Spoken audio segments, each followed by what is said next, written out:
Hi, I'm Flynn Camino. And I'm Fletcher Camino. Welcome to Bombs Away. The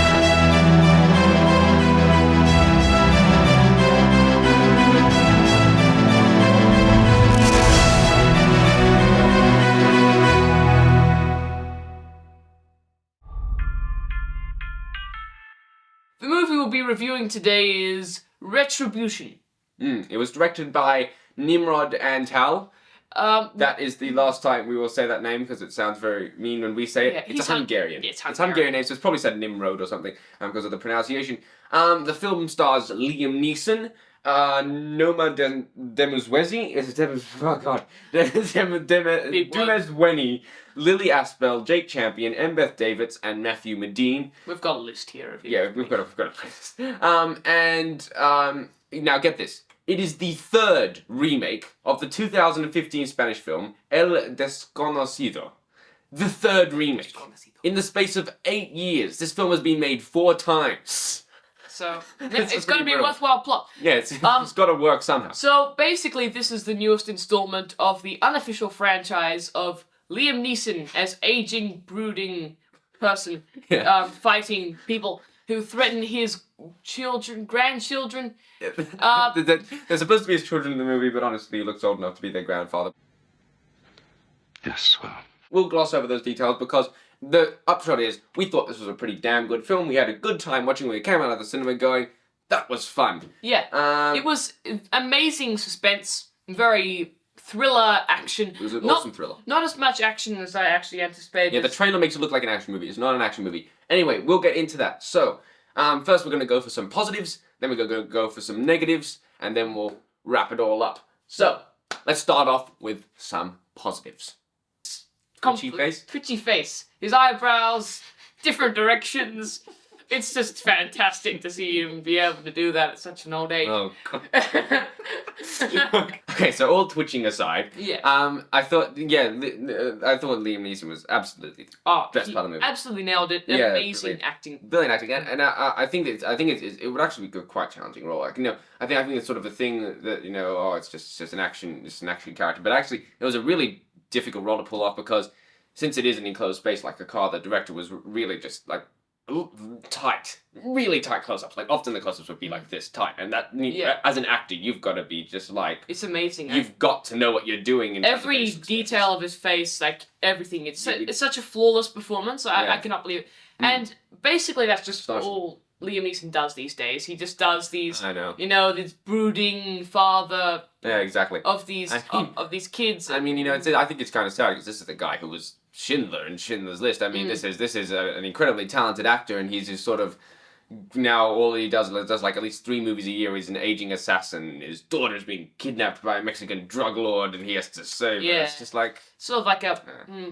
But he probably could do lots of roles, but he chooses to do this, and I think that's okay. After seeing this movie, I see why it could be so compelling. He's good at it's a very good multi-layered thing. It is. The stakes and what's going on in the person's life. I think Liam Neeson just made the dramatic core work because I think that it was, and we'll talk more about this in the negatives. But I mean, the plot isn't great. I mean, it's pretty formulated. The way the drama is structured, it's the typical sort of teenagers have drama and dad's got to sort of work it out and figure out how to become a better father. I mean, that's been done a million times, but I think just the way that Liam Neeson did it just really layering works. that on top of the action and like there's a bomb under the car seats. It's well done. When you layer that with a formulated plot, it becomes like a really good birthday cake. With all the layers, and it just tastes amazing. Oh no, I'm hungry. Yeah. Well, I know exactly what you mean. So I thought Liam Neeson was probably the crowning thing of that movie. I mean, because this movie, I mean, I don't want to make it's definitely not in a bad way, but this movie was not anything like what we expected. No. It came out of the cinema just like it was nothing. Fletcher was expecting more of an action film. I said it's probably not going to be as much action because he's not as young as he used to be. Not as young as he used to be. But yeah, and it's true. He doesn't stand up at all, really. He bit at the start, bit at the end. He swims at one point. That's impressive. It's probably But fake. but yeah, he is sitting down the entire movie. But it is an amazing performance. Mm. Also, the other actors are pretty good. We'll get to some of the bad acting. We'll get to some of the bad acting. Yeah, but it's really good. No, but I think because the film was not anything like what we expected. And we came out of the cinema saying that because I was going and I was thinking it's gonna be like a lot like the Meg 2. If you want to watch our Meg 2 review, click up there. I thought it would be like like the Meg 2 and that critics don't really like it, but it's sort of more of a fun action film. It's not meant to be taken seriously. So I was like, I went in expecting that, and what we got was just totally different. I mean, this is actually one of the most suspenseful movies I've ever seen. Well. I mean, no, I was on the edge of my seat the entire time, and it's very hard to actually make me engage with a movie like that because I tend to analyze movies and break them down in terms of shots and all of the technical aspects. It's very hard for me to sort of engage with the movie, but I was just on the edge of my seat. It was gripping. It was an incredible thriller. And I don't really go for suspense and thriller or horror that much, but I mean, this is really good for me. I really like this one. And it has action, but it's a lot more of a thriller where you're just like, what's going to happen next. It's like it's one impossible decision after another. And just the way that the character overcomes this is very cleverly written. I thought it held up quite well in terms of how it was structured. Yeah. I thought it was pretty well structured. All right. So, do we have some negatives to cover? Yes, we do. But first, I want to just give a mention to the explosions. Because amazing. Pretty much the only reason that I went to see the movie was that I saw the trailer and the explosions looked awesome. And I was like, oh great, it's Liam Neeson saying awesome lines like, I'm gonna kill you. You hurt my daughter, son of a bitch, I will kill you. And while there's like explosions and just, the explosions were great. Okay, it's just some great car explosions. Okay, I mean everything that you could want from a car exploding is in this. You've got the slow mo and you got the flames. It's just moving onwards. Yes, moving to the negatives. So for negatives, just like the Meg 2, we won't lie, there are a substantial number of negatives, which may make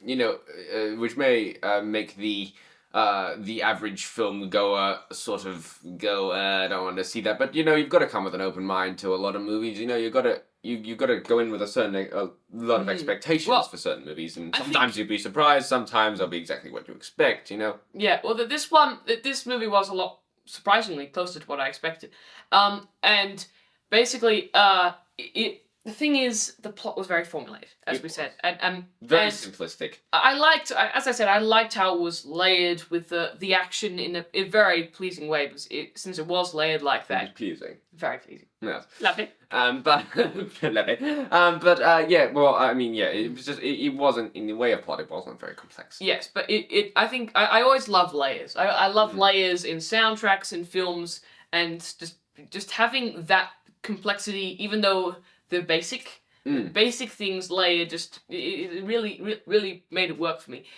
It looked like some of the best films ever made were just basic concepts. Like, come on, I mean, you've got like Die Hard is just like police officer gets trapped in building, must defeat terrorist. I mean, Speed is just like man gets caught in bust, must defeat terrorist. Back to the Future is like go back in time to make sure parents get. Okay, that's actually a really bad example. That's really complex. That's really complex.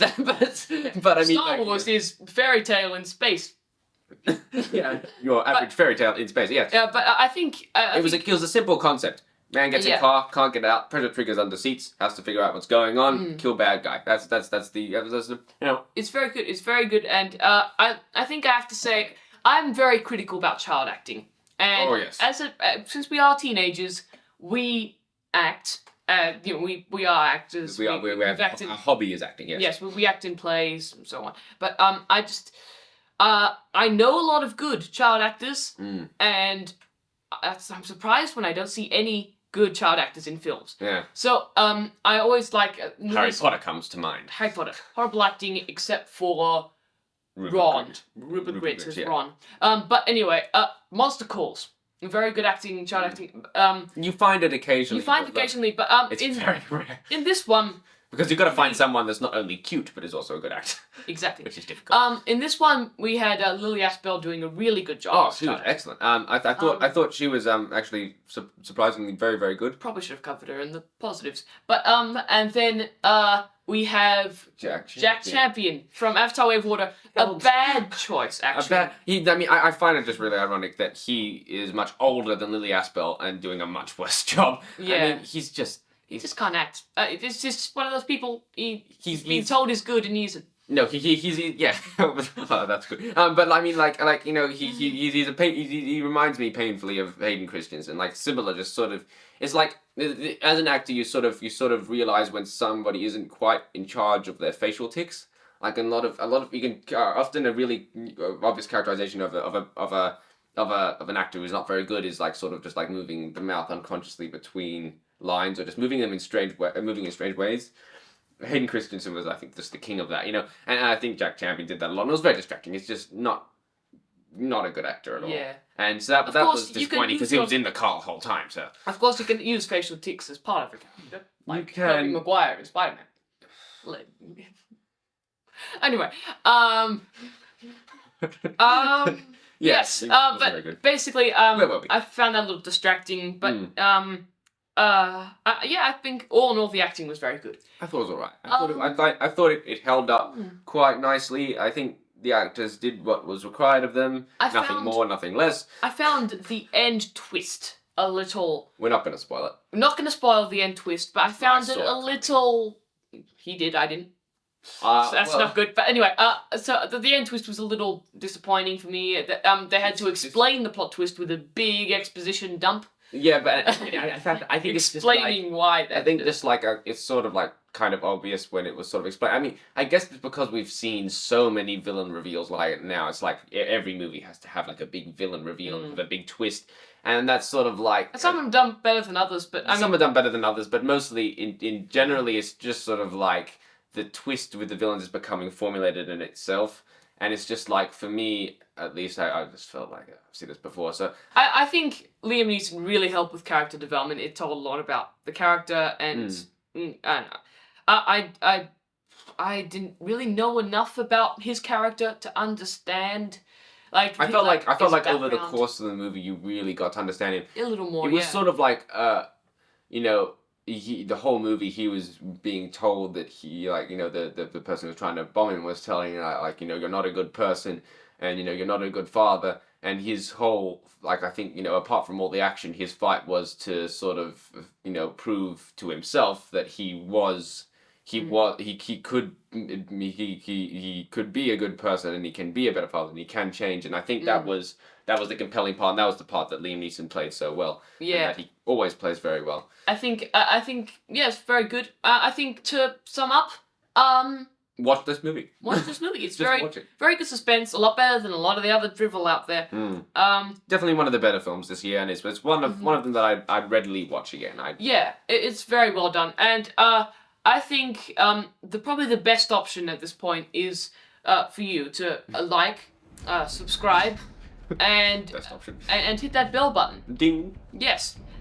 For more satisfying reviews. Yes. Notifications. We have tons of series here at Bombs Away. This is part of our review series, which is our biggest series. We've got tons of videos in this. We review any movie that we go see, which are quite a few. We've reviewed a lot of films this year. We're coming to the tail end. We analysed some things, not less than reviews, but I've got a soundtrack corner sort of thing where I talk about film scores.